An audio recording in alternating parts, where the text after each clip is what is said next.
Hello, Jill. Hi, can you hear me? I can hear you, but I can't see you.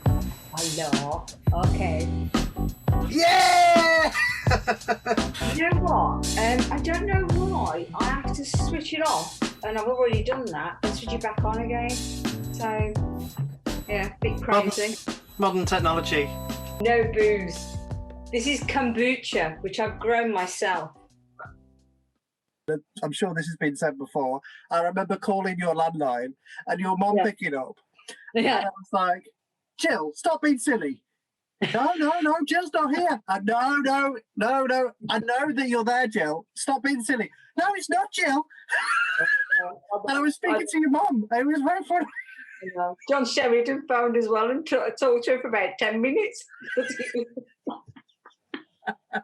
Yeah, and you know, funny enough is my daughters have got the same issue when they pick, especially the house phone, not so much the mobile. Yeah. But yeah, so it must be just that certain tone, those dulcet tones.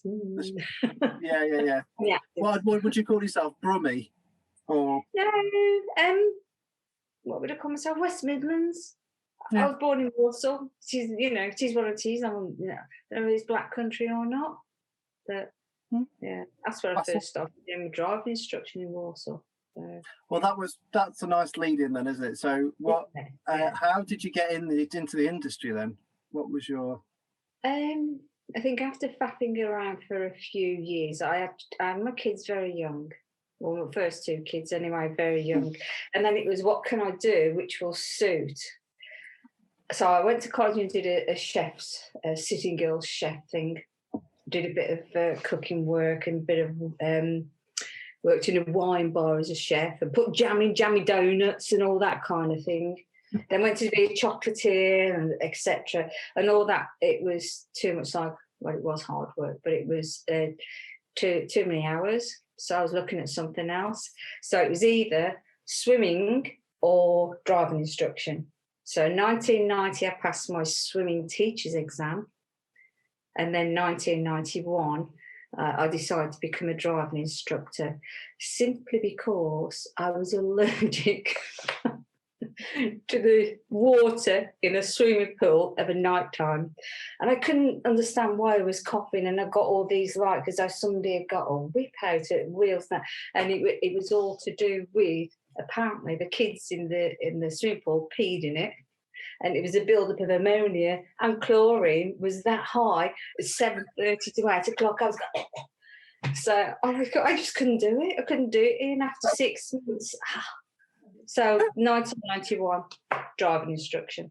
So there's got to be a story there around that one then. So when the kids wee in the pool and there's chlorine in, it's not good for you. It's not good at all. So it must there's that chemical reaction. Yeah. So. That was it. So 91 then. 91 I got my IDI license. Yeah, and I worked in Walsall in Karma. Yeah, doing driving lessons, teaching ladies mainly to drive, which was great because it showed they were so excited when they passed and gave them some freedom. A lot of the ladies were Asian.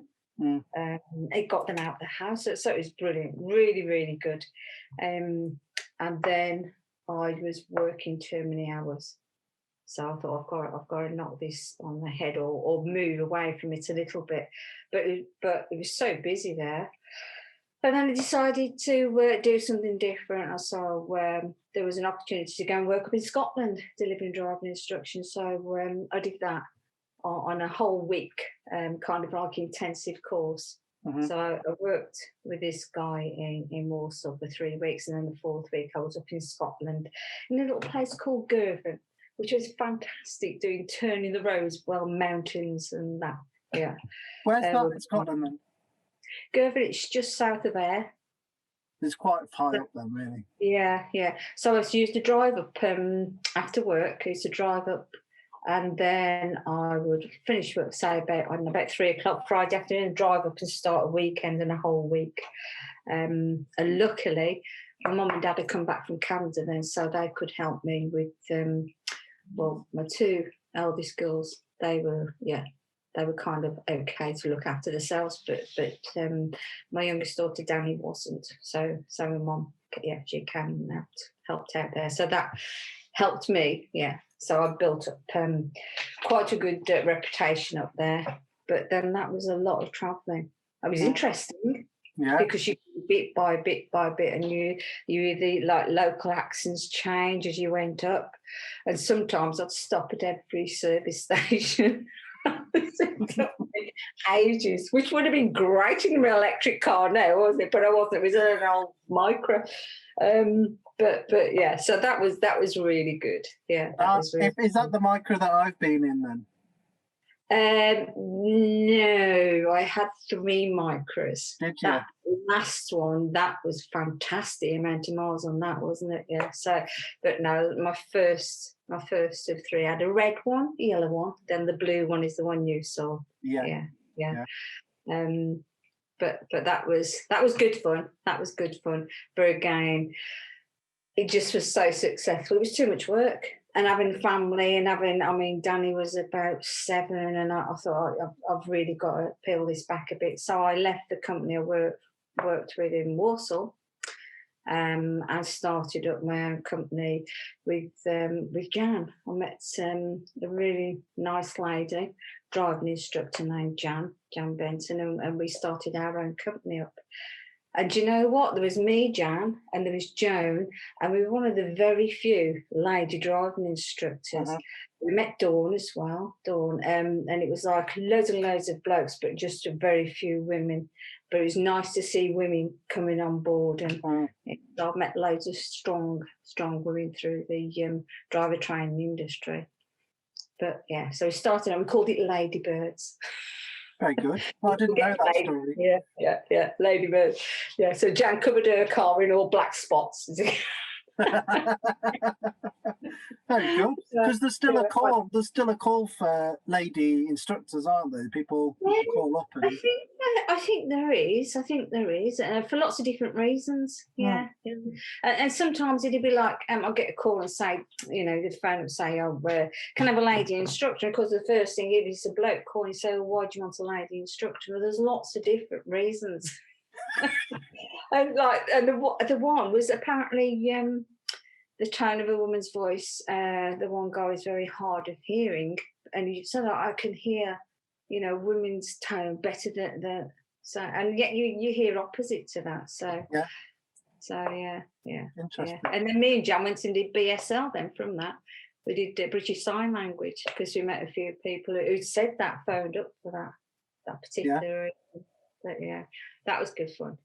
Yeah. And you've done that ever since. You enjoyed the sign language. Yes, yeah. Although a lot of it is gone, I forgot it. Don't use it, you do lose it. And what happened was, Jan moved away. Walsall Deaf Club closed, so there was nowhere to practice. I mean, when we first went in, they were so helpful with us. So I got to level 2. But then you need more and more practice. So a lot of it I've forgotten it. Yeah, so I have got my book somewhere. Oh no, it's under the laptop. I've got it, and because the kids are now learning it down in London. My 2 grandkids are learning there, so I'm there like saying a few things, but of course then they want to know the rude ones.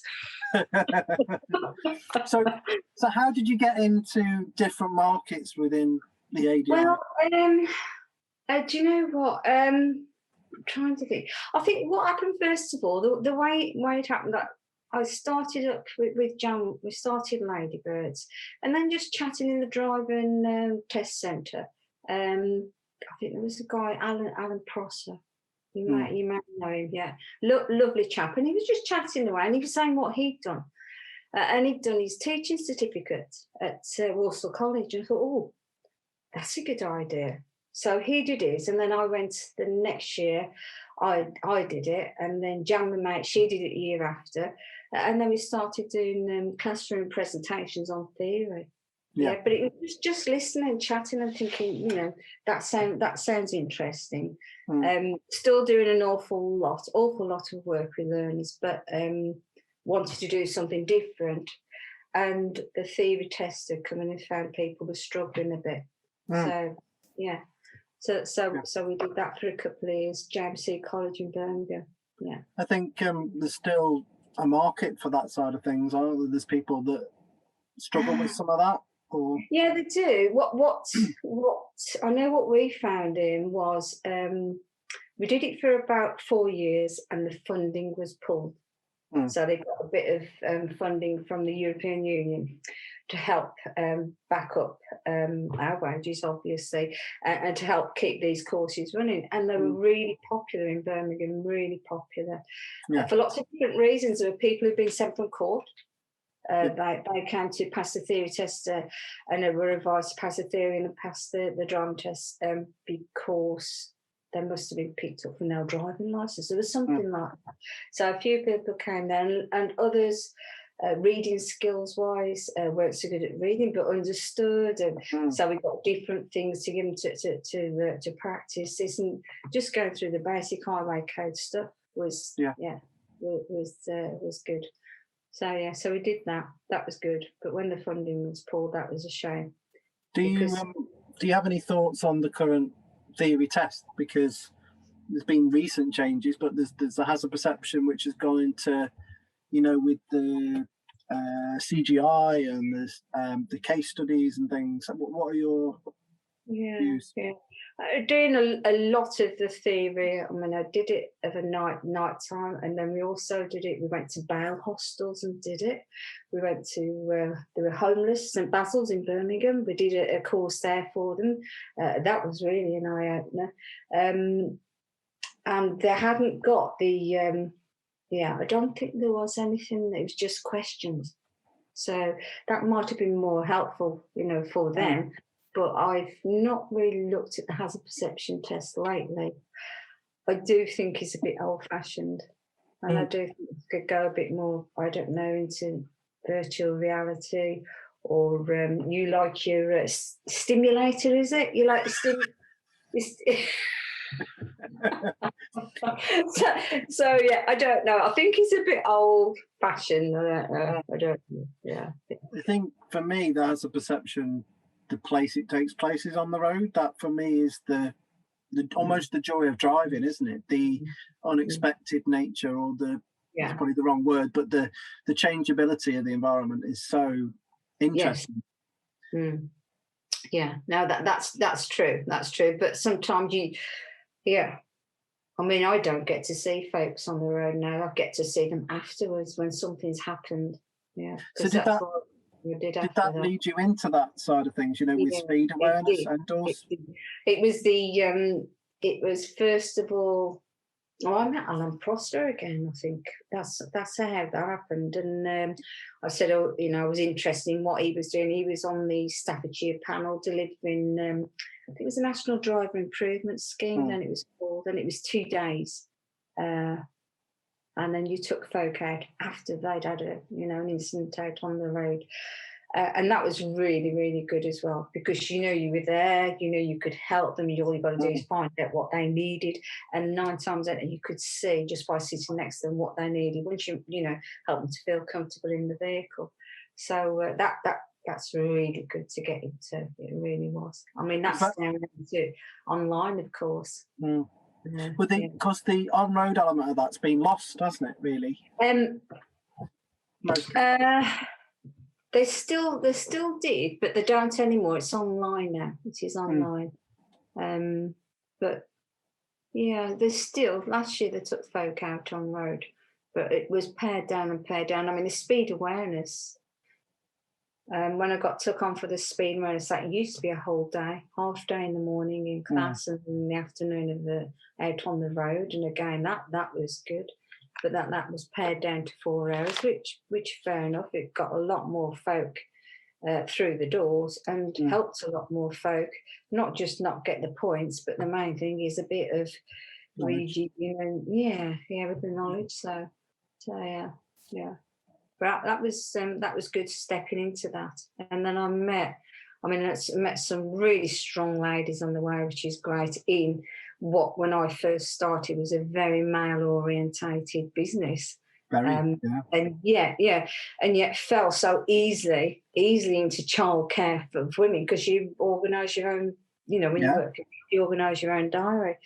So I met, when I joined the National Driver Improvement Scheme, I met Jackie Ryder.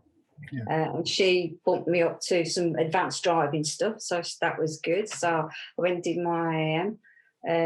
Met Janet as well. Met Janet at Speed Awareness. And she kind of coached me into doing, come on, you can do the presenting. You do presenting for other stuff, you can do this. So eventually joined AA and got onto the Speed Awareness. Went from AA to TTC, went from TTC to Staffordshire. Yeah. Is there an art form then in classroom, do you think? Do you think it's a slightly different, some of the skills overlap with maybe 1-to-1 on road or even 3-to-1 on road, but do you think that there's some skills there in the classroom that are unique? It's not just knowing what you know. It's not knowledge based. It's also you got to walk the walk. You've got to walk the walk, and if you've got your knowledge behind you, you can do that. So kind of like sat in a few, and then I did go to a little bit, then sat in a few more, and met loads of nice folks who were all into helping there. So so I just tripped very gently into it. So it was very good, very good. So where did the fleet and the energy saving trust work come in? Well, when I first started with the on-road training, the National Driver Improvement Scheme, there was a couple of presenters there, and well, first of all, I thought I can do that, and then there was one presenter, and I think you know him, James. Call me James. Yeah, started up his own fleet company. Call me James. So and he wanted two stooges, me and Janet, to get audited by John Sheridan, sat in the back, and he went brilliant. It was very good. Good. So we got our fleet badge through Nigel, but we did find out we were a tad weak on our advanced driving, which helped him because he could coach us. But so then we both went and did our advanced driving tests. I think I did IAM, Janet did Rosper, and then we swapped around and did the other, something like that. Yeah, but we both got our fleet. We couldn't get any fleet work though without joining fleet companies. We tried our very best. We did tried our very best, but no, it wasn't. Yeah, I think there is an art to that. There is a little bit of an art to that. Yeah. Because within the fleet sector, we've also, from a lot of businesses, lost the fleet manager, or what might be called the fleet manager. They think unless they're a much larger business, they don't tend to have that role anymore. It tends to fit into some very bizarre roles, whether that's health and safety or HR or the finance department. Yeah. Well, you know that with your role, of course, and I can understand that. Yeah, peel back, which is a shame, but we got lots of work through fleet companies. We both joined Drive Sense, did the energy saving trust, round the block 3 times. And we got pulled. Nearly got pulled by the coppers in Heathrow through that. Every time, going around the block, once every hour with 3 blokes in the car, but they were different blokes. They wonder what you were doing. And of course, there's not many places to stop round there, is there really? No. Oh, that was funny. We did once with the same company, and he was a taxi driver on my life then. I thought, there's something wrong with his car. And then he went and drove through a red light, and he couldn't stop. And I pulled out. I said, "Did you realise that was a red light there? You got the police station just down there. You went straight through." And it was, he was in his own vehicle. And when I got out, I looked at his tyres, and there was I bet there was an inch contact either tyre. He said, "Oh, I do that to save fuel." Oh, it will save fuel. And do you know what? And I learnt from that, because he'd said her, and I had a quick look around the vehicle, but because it's like doing like he wanted to take his own vehicle, so he did for whatever reason, and I didn't check the tyres. Yeah, so we bounced down the road. Of course, we went bouncing through a red light as well. So yeah. It can be a bit like a sausage factory in terms of it's quite quick turnaround on some of those type of courses, aren't they? Really, which is a shame. That's true. Yeah, I mean, but even so, in an hour, it was good because all you can do is sit down with them. First of all, they'll come into the car and sit with you. Normally, you'd be in your own vehicle. And I suppose you're going to tell me how to drive, and fold their arms. And you go, well, actually, no, you're going to tell me. I go, oh, okay. And I just ask them what they. And of course, most people know to save fuel. But what they didn't know, perhaps, which at the end they did, was how to look and see it. Couldn't they even argue with it? Look at the miles per gallon, look at the time to look at it now. So it's good. I think it's a good program. Do you think a lot of books? Do you think there's an interesting perception about saving fuel, isn't it, that it's going to be slower? That's one of the perceptions, and of course, when you've got the time with there, so have a look at this then. No. You know, you've got this, and this. I mean, I didn't cheat. So I know some of the other folks will put everything on. You know, they put the seat, if they could afford seat heaters in the vehicle, everything would be on. You know? Wing mirror heaters, the whole lot, windows down everywhere, aircon on, and then to the second one. That's you in the Touareg. I was just thinking of that. Yeah. Oh my God, that was great. Yeah, that was with a good company. That was Drive Sense. They're really good, and they're still going. Yeah. That was all around the country, and that wasn't it, blinking heck. So did you do? Because that involves the product launch side of things, doesn't it, as well? I've done a couple of product launches, mainly for Drive Sense, but that did, yes, and that was health and safety, and that was great because I went up to Inverness and everywhere, all over the UK except the Northern Ireland. Somebody else got that. That was good fun. That was good, and it was one of the coldest years. That was 2010. Yeah, one of the coldest years that was. All around Norfolk, and good job that was. So where are you now then in your ADI journey then? Where are you now? Oh, I'd like to say I'm retired, but I'm not. I am heading towards it. So I'm kind of like slowing down a little bit, but that's been forced on me, hasn't it? So I know it's been forced on a lot of folk. So with the speed awareness, which is my mainstay, of course, that's all online, and I'm not really interested in that. I don't know why. I don't know. Do you think it's effective? Apparently so, yeah. Gets it. I mean, yeah. Just try it. Just go over the speed limit a little bit. Put yourself a ticket, and only 3 or 4 miles out. you get an invite. You might see our Dave. Might do. But yes, I think anything like that's affecting them. Of course, it's not inclusive because not everyone can do that. No. But I'm still in contact with my mates who went from Staffordshire and some from TTC. And they're finding it, they are finding it effective. I just feel, I don't know whether it's because I've been using it with the grandkids, that you can't, there's no body language, there's no, I don't know, is that side, but I know it's the way forward, and I can understand that, but I've got enough, and I don't need to do so. I've got enough to keep me busy. Yeah, making CBD bomb and all. No, beat that out. Making sourdough.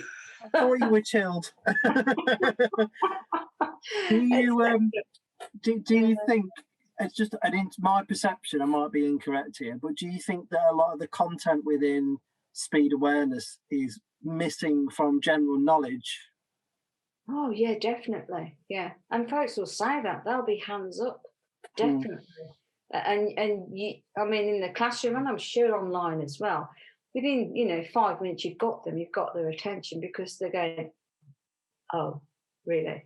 And you know, and of course they've got a lot more factual stuff now. They've done some really good stuff from UK Road, and kept everybody else busy as well with free courses throughout this lockdown. But well, throughout the old COVID thing. So yeah, they've got some really good stuff. All the different courses they do are very good. I mean, the motorway one, people were just like astounded that they didn't know.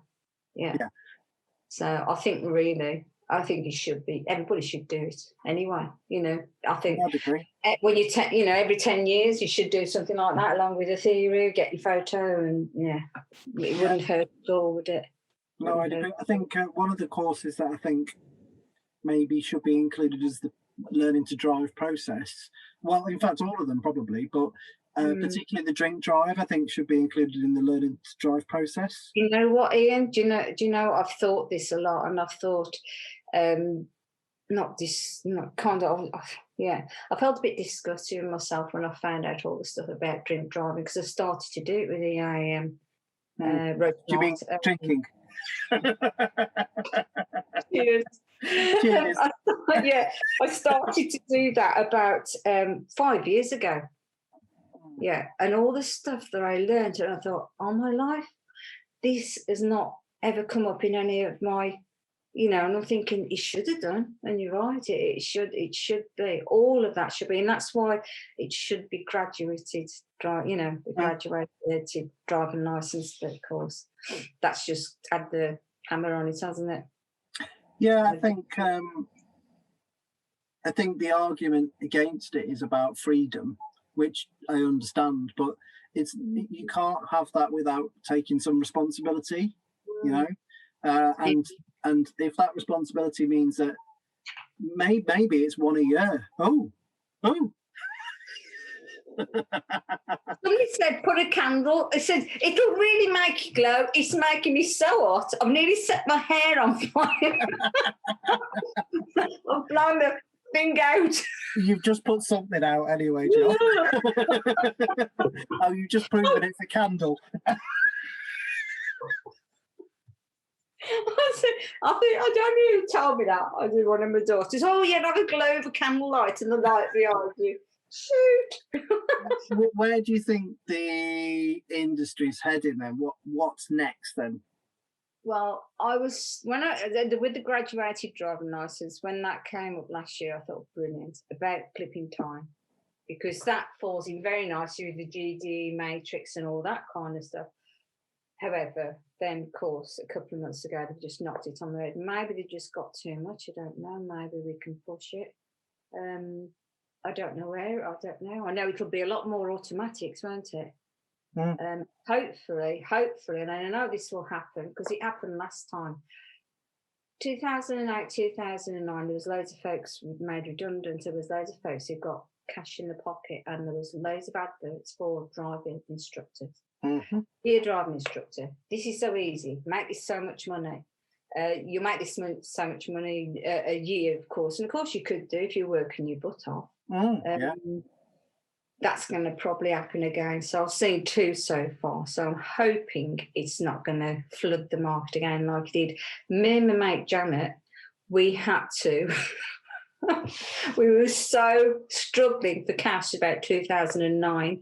We both went and became mental health support workers at St George's in Stafford. You weren't a patient. Well, do you know what? They kept coming up and offering me a cup of tea, thinking I was.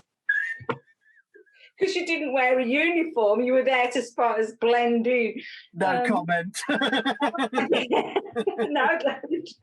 but we had to do that, and it was a big eye-opener. It was great, really enjoyed it, but we had to do that, both of us, to make some money. I mean, crikey, a couple of times I was on call with the one time the professional staff left me and Janet in this room with this guy who was totally unwell with a Christmas tree, and he got the string of pearls off the Christmas tree and was chasing me. Oh my Lord.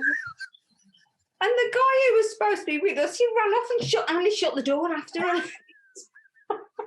Oh my Lord. So what we had to do, and I'm hoping it doesn't happen again, because a lot of people are going to be made redundant, and I do hope they think about what they're what they do, because I mean, driving instructors was picking up for them. Their hourly rate was picking up. You're getting a lot more coaching going on, and that was, you know. So hopefully, fingers crossed, it will. Yeah, it'll stay with the same amount of driving instructors at least for a few years, and then the way forward, automatics, EVs. Got my electric vehicle. I mean, I did that now with the Energy Saving Trust. That's a really good program, free for everybody, which is great. So yeah. So I don't know. Virtual reality, I'm into that. I've got my goggles. I just haven't got one of those things because I don't know where to plug it. but yeah, I don't know. What were your thoughts? I don't know.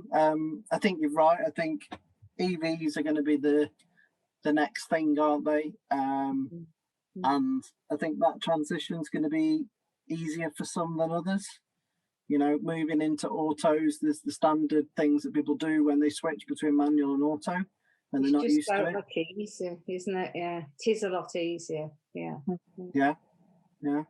And of course, with firms, I mean, it's a good plug for firms because they can't have their vehicles abused. No, not so much anyway. So yeah.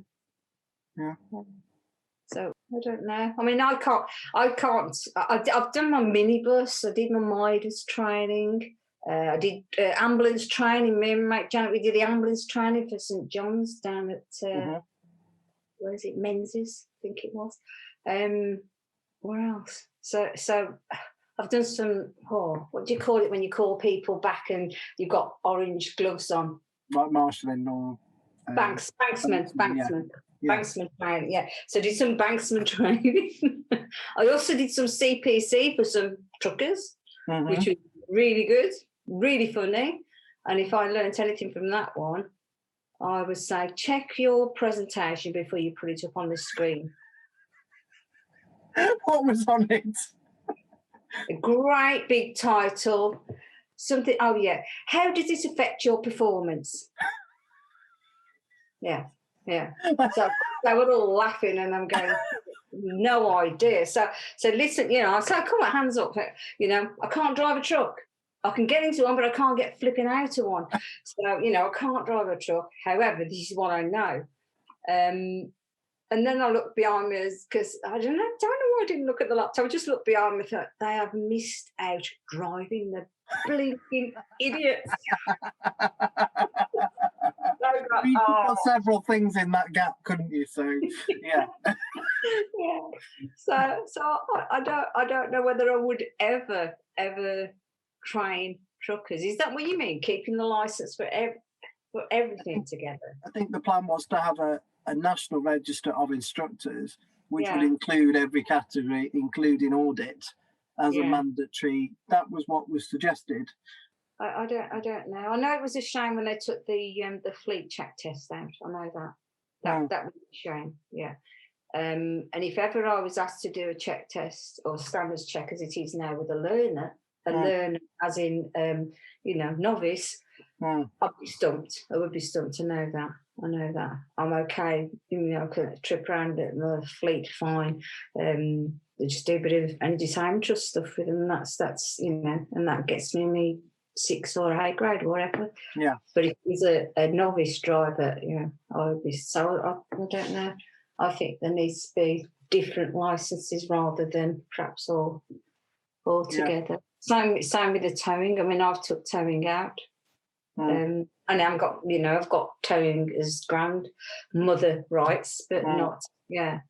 I've done 4-wheel driving. And I haven't got any kind of qualification, you know. And I've done, can you tip it over? No, of course you can. Not. That was at Cyprus. It's pretty scary. That was at Cyprus when I got chucked off the racetrack for driving like a slow person. Oh, okay.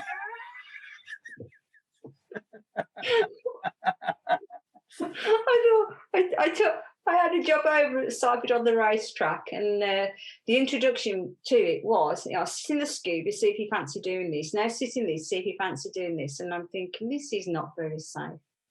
there's a barbed wire at that end of that corner there. I think, and I'm thinking, no, I don't like this. And I said to the one guy, has anybody ever gone through the barbed wire? I said, oh yeah.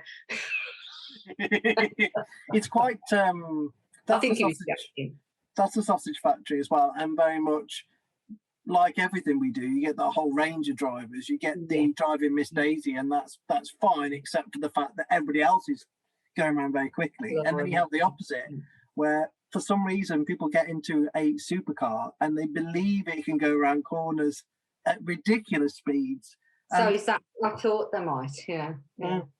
It's quite scary, actually, their perception of how much grip these cars have. And you know, even the grippiest car, there's a certain level at which you need to slow down for a hairpin. It's just well, I say it's common sense. Of course, it's not. And also, when I got the instructor, it was driving. He said, "Come on, you got to let me go fast." And I said, "Let me drive it next time." So I had a driver, and I said, "You know what? This is such a lovely car. I just want to drive it." And again, my mate Janet she was there because I'd roped her into it as well. She said they were saying, who the flipping heck's that driving like you just said? And I got so much rib then, because you know it's like fleet trailers. There ain't that many around. It went over the control, blah, blah, blah. So the next thing, I went down with you and did the race B licence. I thought I'll show him. So I went to Silverstone. Did you enjoy that? Brilliant. Yeah. I didn't enjoy the catamarans, not catamaran, that's a boat, isn't it? Yeah. Yeah. What's the ones? The Caterham, yeah. Caterham, that's it. Okay. So the Caterham, I thought that was a bit embarrassing because he had to take the steering wheel out for me to get in. What are you trying to say? But no, I really enjoyed that. I'm so glad I did it. I learned so much. I forgot it all about the flags and everything. It just shows you can really learn really quickly and forget the whole lot about track because they don't use it. So that's gone. Yeah, I can't even remember what the one for your car's on fire is. But no, that was really good. That was really good fun. Yeah, I enjoyed that. I don't think, did I use it? I think I might have used it once actually, because it was useful if you've demoed vans on racetracks. That's why I needed it. That's why I needed it. Not that I didn't want to go and race like our Dave Allen who wanted to, with his lovely Nissan. No, I didn't want to do that. So, but I did use it. He did ask me to ask you if he'd scared you once with the exhaust noise on that. And you know what he drives now? A Leaf. Yeah. you can rev that in neutral. It won't sound too good. Oh my life! It was. But he got chucked off the track, didn't he, for being too noisy? I said, "I'll get a potato. Shove a potato up it. That'll sort it." Oh my gosh, he's crazy. It's good fun though, good fun. But you know what? Talking about fun, going down to the Olympics, I'm so glad I went down with you guys. That was because I was thinking, oh, shall I not? It was lovely. It was really lovely. Yeah. I didn't know London really before that, but I think you got a really good idea of the challenges people have to drive in London, but also there's this amazing camaraderie, and not only from the trainers but also from the people involved. You know, when you were doing some of the chauffeuring or the other stuff that was down there, amazing times really. Yeah. Well, they wanted to be there, didn't they? They wanted to drive these VIPs around, and they were in these lovely badged vehicles. The first time we went out, were you in that queue? You know, every time the BMWs got to the traffic lights, it stopped. And then it goes, start. We came out of the Olympic Village, and you can see these cyclists coming down on the footpath. He went straight into the side of the first car in the queue. And afterwards, so a brand new BMW, and we got out. I said, what's happened? And I couldn't help it. He said, I was just looking at the badge on the car. He said, the sign and everything, BMW and Olympics. It was so lovely. And then he was on wallop. Oh, I did hear about that. I'd forgotten about that, actually. I was at the back. I was about third one back because it was like a convoy, wasn't it? Yeah. All different ways. That was good fun. That was. One of the things I remember is, and I was ribbed for it as well. I went out, probably actually the most challenging group of people, actually, and you know what I'm going to say, but it was a really. I could hear them on the radio. Where's Ian? Well, so I managed to pick the white car with the sunroof, and it was an amazing sunroof. Yeah. A really challenging group of people. We were following the route that we were given. Anyway, on the way back, the Blackwall Tunnel was closed, and of course there was only a couple of other ways we could have gone. I said, "Well, I'll have to take the ferry." So we took the ferry, and we were just back very, very late. So I was given the name Midnight Moor from that point onwards. Oh, that's true. That's true. No, I was there. listening to the radio. Ian, where's Ian? Where's Ian? I thought, weren't we all going back together or something? I don't know, but I was hanging back. I can remember hanging back for you, and then they were all, he's on the beeping Greenwich Ferry. Woolwich Ferry. The Woolwich Ferry, that's it, yeah. Yeah, when the bloody bridge was closed, the tunnel was closed. I had no other way back. Well, that's true. What do you do? Yeah. No, very good. Very, like you said, big eye opener, especially with the folks with lack of mobility. Yeah. The amount of places where they cannot get any access to the trains and the underground and that was, I couldn't believe that. So were you involved in the Paralympics then? Is that what you mean by that? No, but there was, I know you took a couple of guys out, didn't you? And I took a couple of guys out who wheelchair users, chucked the chair in the back, jumped in, and just chatting to them and and listening to struggles that they had transport-wise, getting through London. And of course, I'm new to a point because I know my daughter Becky. She'd had my first grandchild. And she was 2, I think, Marlena, when the Olympics was there, going. And she said, like, sometimes she struggled with the pushchair. So people would help her up or help her down because she had to go into work into the centre of London. So she was. But you can't imagine what that's like if you're in a wheelchair or that's true. Yeah. Or mobility. Yeah. I think a lot of that's improved. I don't know whether it's 100%. Some has the Overland have, haven't they? By where we were working in Stratford, that has. But of course, all the old, it's just so old that they can't get. It's the legacy stuff, isn't it? The old London bits where there's not much you can do and there's not much realms you can work with. So very hard. I think that was my first session inside a hand-controlled vehicle, actually. Yes, I did one job, which was a great job down at Acton, down London, which was great because I could stay in London with my kids and the grandkids and that. And took somebody out in the van. I just of course, I've drove vans before. Yes, of course, yes, fine. Okay, here's the fuel card.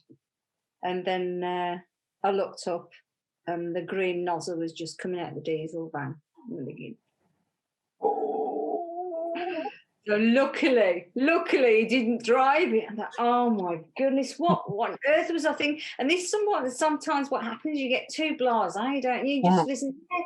And of course, he had drove vans before, but he'd also didn't tell me I hadn't drove one for 3 months and he'd been in a standard, green, what was it? What's the petrol called? I can't even remember. I've been in a bloody fuel station for years. So what's it like having an EV then, Jill? What's it like having an EV? It's fantastic, yeah. So it's the 3rd year now. I just need more miles on the clock, but it's been great. It has been great. And what's so lovely as well now is I can use it with the Energy Saving Trust. So they're getting driving instructors to use their own EVs. And yeah, all right. So sometimes I've got better EVs than me, but hey ho. yeah. It's just I've only got 90 miles on the clock with that, but it's great. And for driving instructors, oh my gosh, it's got to be the next. Yeah, got to be. There are a lot of driving instructors on the last course. To be fair, of course, they've been cancelled all the courses now. Yeah. But down at can't remember where it was. Kettering, I think it was. There was a lot of driving instructors there who loved it. They loved all the cars. Yeah. Yeah. It's I think the acceleration in terms of the technology, the acceleration of the technology, I should say, it has come such a way. You know, we have sort of, I wouldn't call them cheap, but you know, reasonably priced cars that they're doing 200 miles now plus. Plus, you know, 300 miles is not out of the realms of, you know. I think the MG I drove was, he said you get around about 230, but of course you've got to drive them as an EV. Absolutely.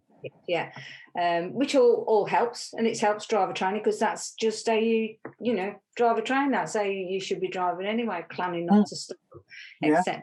So, I drove the MG. I was really amazed with that for 22,000 quid top spec. How long it's going to last, though, don't know, but very nice. However, I do like my Nissans. Yeah. So, yeah, I went micro. Then I had my Skoda, which is somebody's still got that. My cake. Yeah, the Skoda fabulous. The cake. Yeah, the cake car, yeah. That's still just round the corner. That's got 100,000 miles on it. Brilliant car. But I do like the electric. And if it's sunny, oh my gosh, I'm so happy because the solar panels are powering that. so yeah, it's just not being used at the moment. So you have to be careful not to charge up allegedly. There's all these different, just don't do this, don't do that. I took no notice. I've just done what I thought. Full, fast charge it the whole lot whenever, and and it seems fine. Touch wood. 60,000 on the clock, so we'll see. Yeah, they're incredible vehicles. I know you've got a 24 kilowatt hour, haven't you? Yes, absolutely. One of the least. Yeah. But you know what, Ian? I think another couple of years you'll have a lot of companies now coming in just to slot new batteries in. Oh yeah. I think that's going to happen because you can hear sometimes on the forum somebody say, "I've had a bit of a bump," and somebody say, "Oh, that's a write-off. Let me know if you're selling it." Because everybody wants the battery packs now. Of course they do. I think that's an emerging market on conversion as well. I think, yes, conversion definitely. Yeah. Because we've got to think how many millions of vehicles already out there, and from a green agenda, it makes very little sense to put them, on the back burner and not use them where they're perfectly serviceable vehicles, but they just need an EV powertrain. That's true. And of course you can use that to back up the grid as well. So there's a lot of now vehicle to grid to vehicle, vehicles to grid, so that can back up the grid. If you know anyone who can invent some kind of, I don't know, way not to just store the power, but to get the power from the rain, because the way it was coming down my downpipe, because something going there to get that, and then plug everybody in when they go back to the gyms, or if they're keeping fit on that, plug them into the grid as well.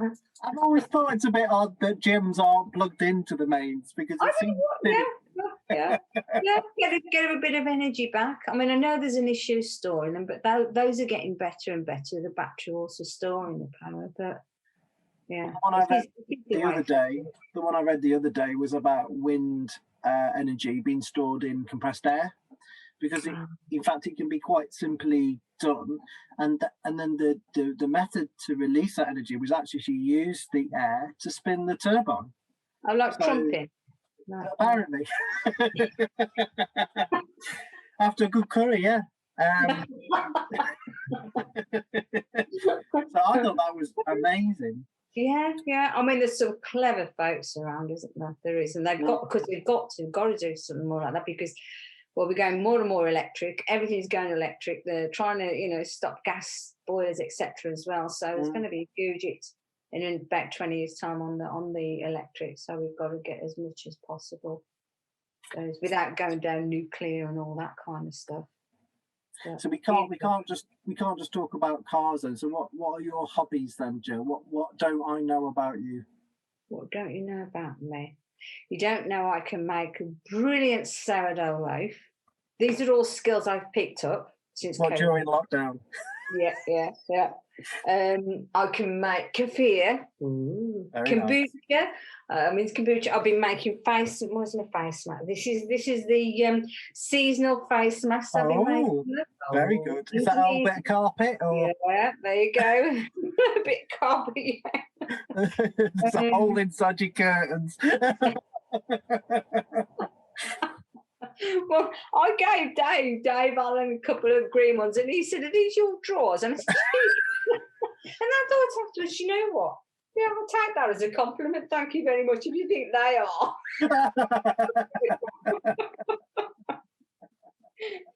Cheeky sod. Very much so. I don't know. I think you know everything about me. Listening to me chat all the way down to London, and then on the way back I was too shattered, and all you guys were chatting. I just were listening to you then. I remember driving back from somewhere. It was somewhere Warwick or something like that, and you just been given the What's Driving Us course sort of syllabus, and you were learning it, and you were talking about stuff and doing all these amazing coaching questions and things, and I was like, this is brilliant. And he completely distracted me whilst I was driving, and I got a bit too close to the car in front. And Jill, you're gonna have to stop this now, because I can't concentrate and answer your stupid questions. Oh my gosh, I forgot about that. You did. Thank you so much. That was a big help, Ian. That did help. All of that is. But then when Dave was driving, it was like this. Couldn't talk, and he wouldn't talk to you, would he? He does focus. He does focus, yeah. You have to say one thing, he's very disciplined. So. He's very disciplined, very focused. He's a good driver, but it was like, I'll make you talk. I'm going to ask you something that will make you, Okay, no, so let's go off at a different tangent now then. So go on. You have a chunk of money, and you have post-COVID, okay? You've seen all the family, you've done all the bits you want to do, you've had your vaccines, everyone's happy. So you're going to plan the most epic road trip. Where would it be? In what vehicle and why? Oh my goodness. Okay. Me epic. Well, I've planned it. But you know what? If I had all the money in the world, I'd get a Tesla X. Yeah. Gull wings. Yeah. Top range. Yeah. And I know there's more Tesla plugins, and I can drive instead of cheating, because I've got it all planned out, and I was going to do it this year. I was going to drive over to Greece in my Nissan Leaf.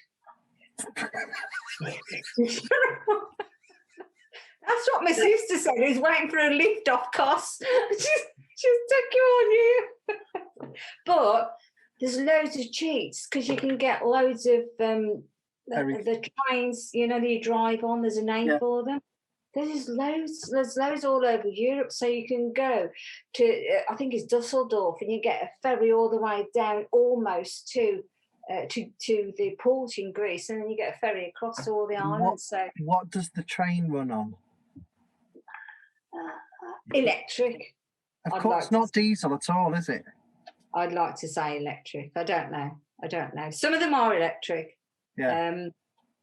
Hopefully they will be electric, because they go through blinking big tunnels, don't they, through the Alps? So I've got it all planned out, and I was going to do it this November, but of course you don't know. You've got to go through France or Germany, etc., etc.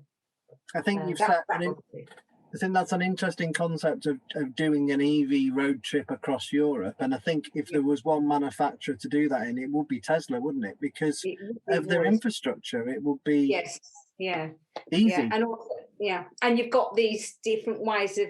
So in Europe, they use a lot more trains than we do, and hopefully it's the way forward. Because if you try and drive through London now, it's totally busy with cars, with bikes, not people. There's no people around, or oddly, No. by the shops and that, but lots of vehicles. So if people want to keep in their safety bubble, and the bubble's their car. So You're talking about COVID London. yeah. So it's busier than it used to be, and loads more driving instructors because people want to learn to drive, which they never had to.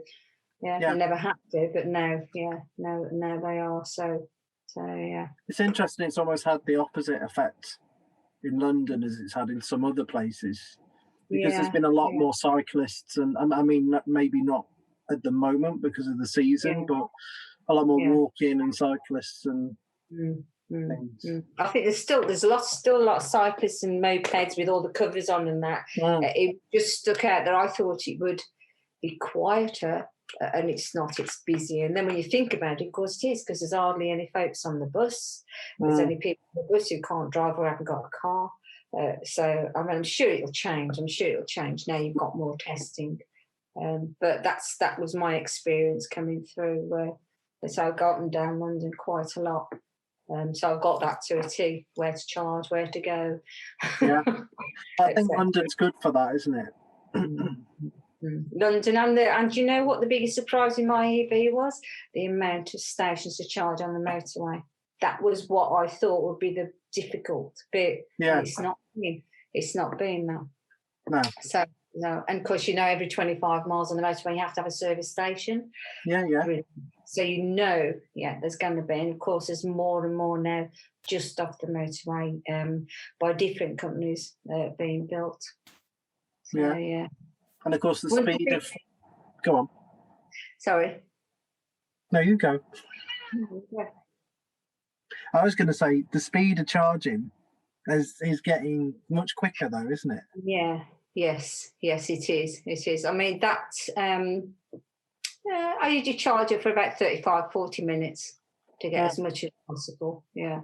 So can you do that in one charge then? So, two charges, like your original battery plus one to London? Yeah. And you don't frustrate any other road user in that process? Well, no, with the trucks. I'm not what do they call it? I'm not hypermiling. Not that daft. No. Yeah. But I have been close to... Yeah. I've had to tuck my wing mirrors in. Oh, okay. And then the one time I put in Google Maps the cycle route, that didn't work. Took me down a canal towpath. It's a bit tight. Because you're looking for the most level route. Because you go uphill, so you lose 10 miles going uphill, you only gain 5 going back down. So you never get the same back. So you look for the most level, smooth roads. But there are some really good EV planners, though, aren't there? EV route planners that. The EV route planner, I've got to get into using that. I haven't, simply because I found the routes out trial and error. So now there are a lot more. No, you're right. And also, of course, on Google Maps, they've put down where the charger is. I use what do I use? Zap Map shows you where the chargers are. And there's another one as well, so you can just pull over and have a look to see what's around you. Morrison's brilliant, because they've got fast chargers on the Morrison's car parks now. So that's good. So they're getting there. They are getting there. But I would dearly love a Tesla. I would. Yeah. I think somebody said to me the other day, and I agree with it, the electric vehicle concept in terms of stopping to charge and the length of the stop is very much driving road safety in some ways, because we talk about stopping, making sure you take a break, but if with lower range vehicles, it's almost it's mandatory, so you're forced to do that. So there's almost a point at which it becomes less safe because you've got a longer range. That's true. So it could be said, yeah. However, I mean, we all know to get out, we should get out in our vehicles. It's just like being on a plane, or it used to be just like being on a plane. With DBT and that. With DBT. So, we should be getting out more, and you shouldn't be driving more than 2 hours. And, of course, your sat nav will tell you that. It'll kick up. So So yeah. So at the moment, yes, that's a good point. They are pushing road safety. Whether Do you remember any particular road trip, or because you've been across some incredible places in the world, actually? I know you like India, don't you? And obviously Canada as well. Yeah, yeah. Do you have any road trips or particular? I suppose India's interesting in terms of. Well, I'd love to say India. However, I couldn't find a place to hire a car. It just wasn't one. Do you want to? Well, yeah, I would. Yeah. I love a tuk-tuk, electric tuk-tuks that got over there. Italy, I was going to drive in Italy, and when I saw them drive out, no. So we took the train down to Sicily up there. Yeah. Bit crazy. Yeah. So, I'm trying to think. I I went up to Albania. Right, okay. I forgot It's meant to be beautiful. It was lovely. Stayed in Hotel California in Tirana, in the capital, and I couldn't get a flight back out. So we had to share the driving with 4 blokes in this old blooming Mercedes taxi. It was. Oh my days with those roads were terrible, but the scenery was lovely. All the way down from Albania, all the way down Macedonia, really nice. I mean, it took us a good day and a bit because we had to stop a couple of times at least. But yeah, you just swap. When was this then? Sorry? When was this? And that was in 2002. 2002. Yeah. Because my sister moved over to Greece. And I don't know why. There was one of her friends, and one of my friends was going up to Albania. I said, I'll come. Yeah, I haven't got to get back till blah, blah, blah. So, yeah.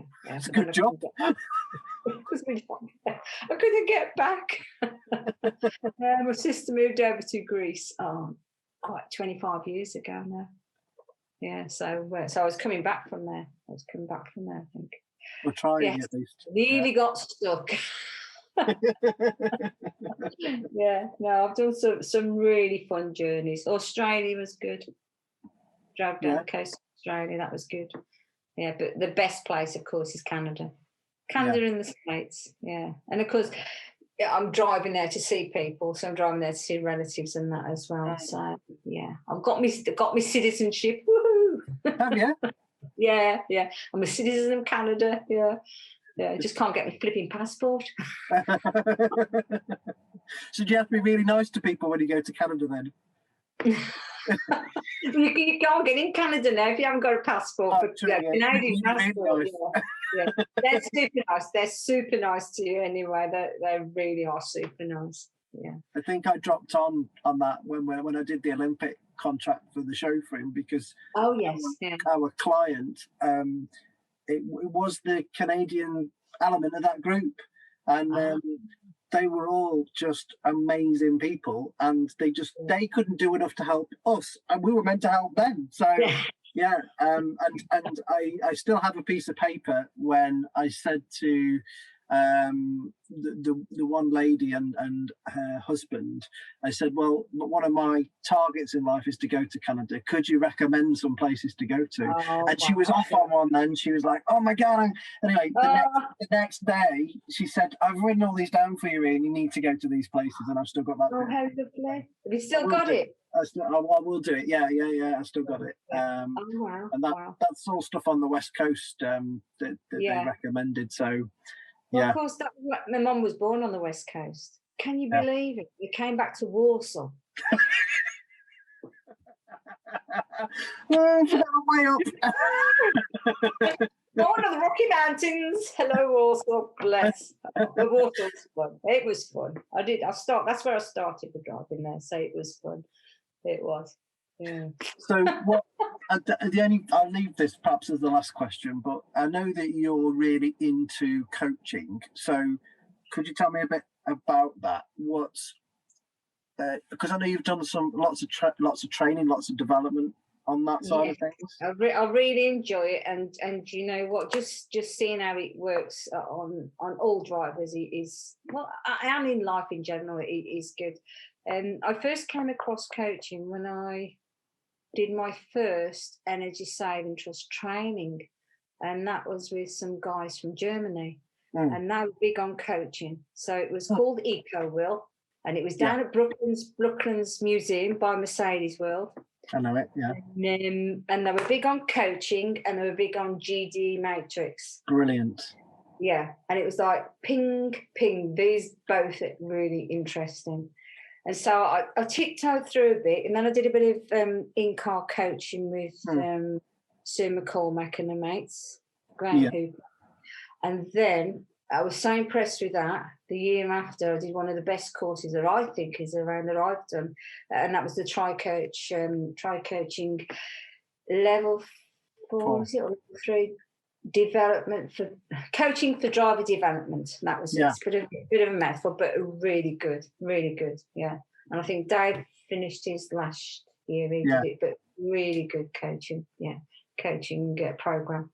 So so I did that in 2012, I think, and used that with the Energy Saving Trust, and that's how I could get so many, like 3 blokes an hour. Woo! She says with confidence and with a smile on her face. was using that. So and then when I did the drink driving, it came back as well, even while doing class. Not Sue, Sarah Fisk runs a drink driving program for Road Smarters now. Of course, and the coaching there as well, and it's just, I don't know, it's just getting people on board so much quicker, and of course they've got the answers a lot of the times, and if they haven't, you can coach it out for them. So do you think are there common mistakes that people make with coaching, and then was there something particular that you learned from the level 4?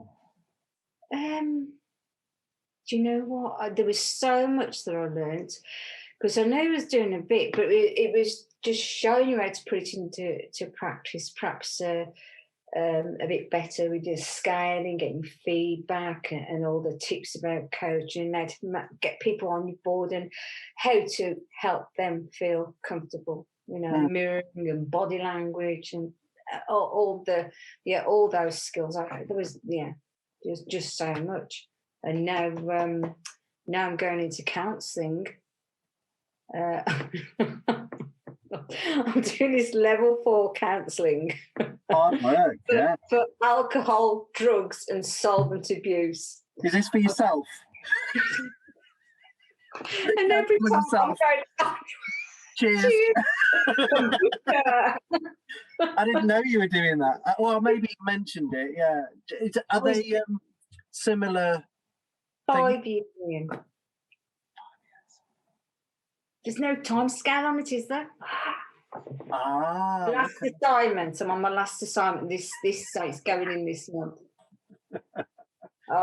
It's been Are there parallels then between the coaching and the counselling? Because they're slightly different things, but they are slightly different. So counselling, you're there to listen. You are there to listen, but every now and then there's certain, like mirroring, paraphrasing, summarising, certain stuff you think, on board with coaching. I think coaching more, you can, if you can't get the answer out, then you can help them. Whereas with counselling, you don't want to be spurting loads of advices. You're there to help them by actually listening, or active listening, which is a good skill that I need to practice. So am I right in saying that's more of a chance for them to work things out by working them out themselves? They're thinking through it and offloading almost. Is that? I think so. I think you're right. What you just said, offloading. They're listening to themselves say something which perhaps they may have thought, but they've never heard. And of course, if you say something and you hear yourself saying, thinking that can be it. It can be an idea. So I guess, I'll let you know when I get my sticky foot. So do you think I'll sit in the car? Do you think you're going to use that then? Have you got an objective? Well, it is. I've used it already. To be fair, I use it with the drink driving rehabilitation. So that it's a lovely course from I Am Road Smart. They've put it together, very clever very clever. And Sarah Fisk is kind of like line manager as such, but I think it's Rebecca. I forgot her last name now. But she's done the presentation. They're very clever what they've put on there. Yeah. And that's it goes down really well. Yeah. Yeah. And it helps a lot of folks. You can see that. Sometimes it's a bit of an eye opener, and they might, step back and think, "Oh my goodness." Because often it helps them. I might be wrong here, and correct me if I'm wrong, but often the alcohol is an outlet for other stuff. It's not necessarily the root. It's not the root cause itself. It's dulling the senses. Yeah. So whatever they're dulling the senses, or whatever they're doing that, they've got to look back and find that. I guess. Yeah. But a lot of times it is for whatever reason. Abusive relationship or abuse in the past. I'm sure all that. I mean, with the counselling, it's nowhere. If there's anybody with big issues like that, they'll be pointed straight to psychotherapy. Needs deeper help than that. Yeah. But very interesting course. So I'll So I was going to leave you. I'll leave you on this final question then, because so you are now, I don't know, somebody in charge of road safety or maybe DVSA. You're in that sort of realm, and you've been given the golden chalice, if you like, to set that agenda or set that vision. What would that vision be? What would you do if you were given carte blanche to do with road safety in the UK? What would be your vision? Okay, so our vision will be the graduated licenses for the novice drivers. It will be update for everybody every 10 years. And you know what? If you when you update your license and you do a little bit more, then that will go straight to the insurance company. You get a discount. Yeah. So you're doing something. Yeah. Whether the companies that are developing all the autonomous vehicles, I mean, a lot of stuff is coming through, your space and stuff like that. I ban the drivers from switching the stuff off. And I'd make them aware that they're probably voiding their insurance anyway if they do it. Yeah. I do lots. Get more women at the top. Woohoo! Well, I thought you're right at the top, Jill. That's the thing. So. Well, women like to be on top. They do up there. Bust the glass ceiling. You obviously touched on autonomous vehicles there, and I'm currently helping out with a project in the European Union to do with that. But I wonder, I've certainly had experiences with autonomous vehicles and with my own vehicle as well, where it's done some things where you might not do, and it's sometimes got it wrong as well. So I don't know if you've had any of that. Yeah, well, the very first one, my mate Janitor wrote to me to going down to this, it was down in Luton, near Luton Hoe, and it was off-road training, and also I think it was some guys from Sweden had brought the Volvo over that have got the, you don't have to brake, the vehicle will brake for you. So this really lovely looking Swedish guy comes down, and the car's behind him, driven behind him, and he gets into the vehicle. He's just come off the plane. He gets into the vehicle, floors it down the kind of like little runway, and there's a Mr Blobby, big blow up Mr Blobby there. Yeah. So, and then over the tunnel, and of course he doesn't have to apply the brakes, and Mr Blobby was on the floor. and the poor guy, I mean, he just went poof, bright red. And what had happened was they'd had to switch this adaptive braking, whatever it's called. They had to switch it off for the delivery driver to take it off the truck. But they hadn't switched it back on. And the press were all there. And Mr Blobby was killed. It's like a bad version of the Noel Edmonds house party. Yeah. That's probably where it had come from. I don't know where Noel Edmonds is now, but I know where the flat and Mr Blobby is. Well, at least we know where he's gone now, because he has disappeared, hasn't he? So That's true. Yeah. I just train the train. You've done skid anyway, haven't you? But yeah. I did skid pan. I tell you, I did skid pan at Hickson with the police before the closed aperture. Yeah, and then I did it at Silverstone. Yeah, Silverstone. It was really badly done at Silverstone because they only raised the frame and then left it, and we just did oversteer for the whole lot. But obviously we do aquaplane, front skid, rear skid, all four skid, and then we do braking as well. Which is what it should be, and that's what they did at Hickson. I went back down because I think I've got a voucher bought me at Silverstone, so I went back down again. It is. Yeah. The problem is they get a batter in, the skid cars do. They're expensive to run, very expensive to run. So, but they're amazing. Yeah. Oh, crikey, yes. Yeah, and great to watch. I mean, when I went to Hickson, my mate Vincent, I think it was Janet again, and she went with somebody else driving, and the lady who was driving knew the instructor because her dad was an ex-copper and he was an ex-copper, and so they were talking away, and the instructor, he forgot to tell the lady to brake. So she went wallop straight into the rubber tyre walls, and Janet says, I'm at the back thinking, oh my days, and she went straight underneath the back seat. Janet said, what? The rubber tyre stopped the car, but and the guy said, Janet said he just turned around. So I think it was Chris who was driving and said, why didn't you brake? I said, well, you didn't tell me. I did it on the same day you did, I think. It might have been a different day, I don't know, because there was a series of days, wasn't there? What's interesting is I think the oil on the track and a slick tyre feels more realistic than a skid frame. But the problem is it obviously it's not good for the environment to have oil on and water on a track. And then again, I think the fact that you have to have a front wheel drive and a rear wheel drive vehicle, obviously there's an additional cost in that. So the skid frame makes a lot of sense, but I don't think it feels quite the same.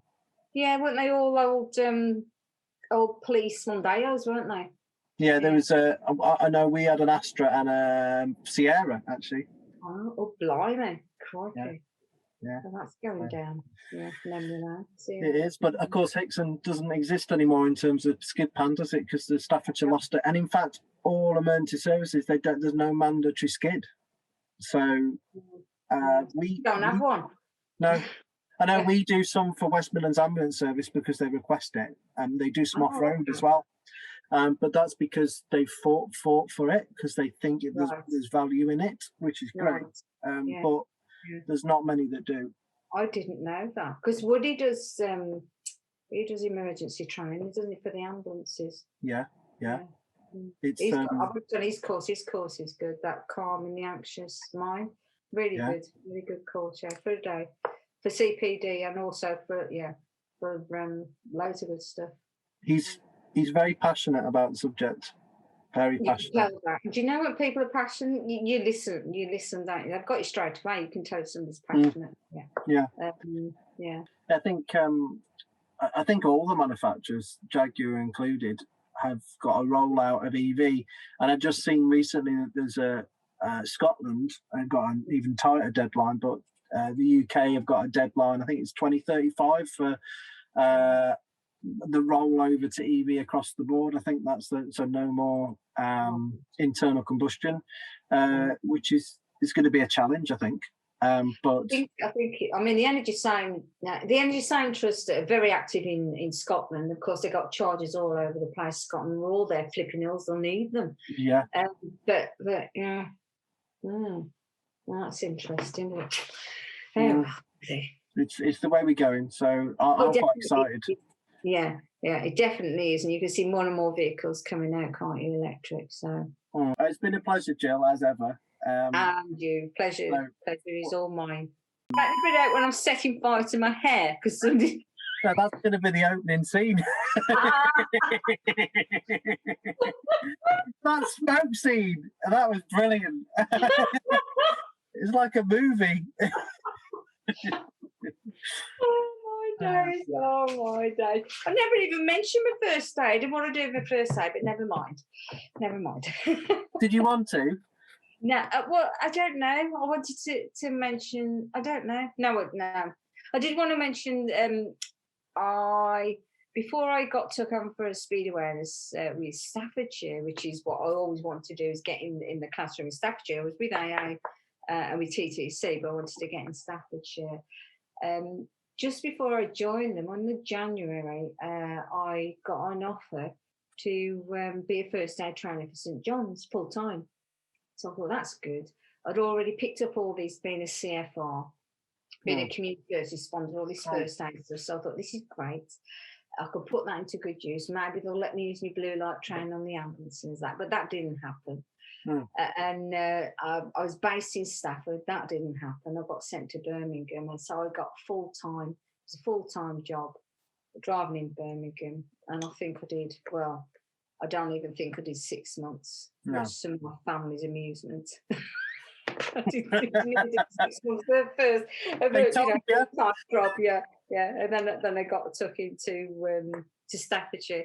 So what I started doing was I started doing the Heart Start, volunteering to do the Heart Start, which has kept my hands in. And now I'm going to be doing it on Zoom. But so we'll have 8 folks, but they've got to use a pillow instead of an Annie. So they've got to have a pillow with a bra on it, so they can.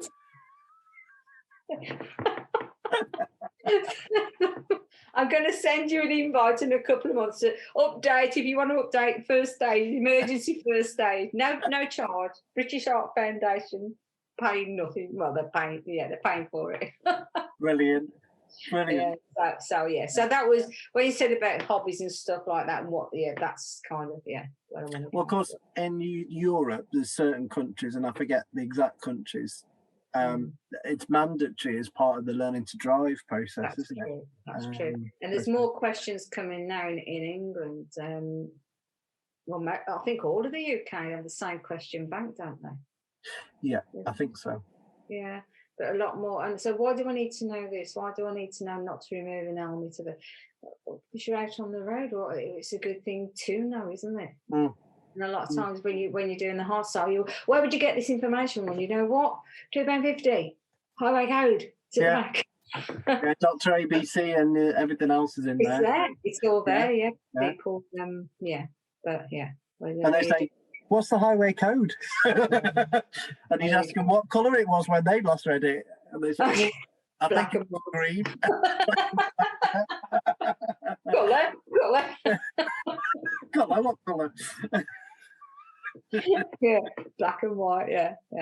I am keeping my hand in with first aid. I really enjoy that. Yeah. Well, hopefully we'll get the vaccine rolled out very rapidly. So I can do that as well. You might be called up. Jab. Yeah. Next jab. See you in 2 weeks, or whatever it is. 21 days, isn't it?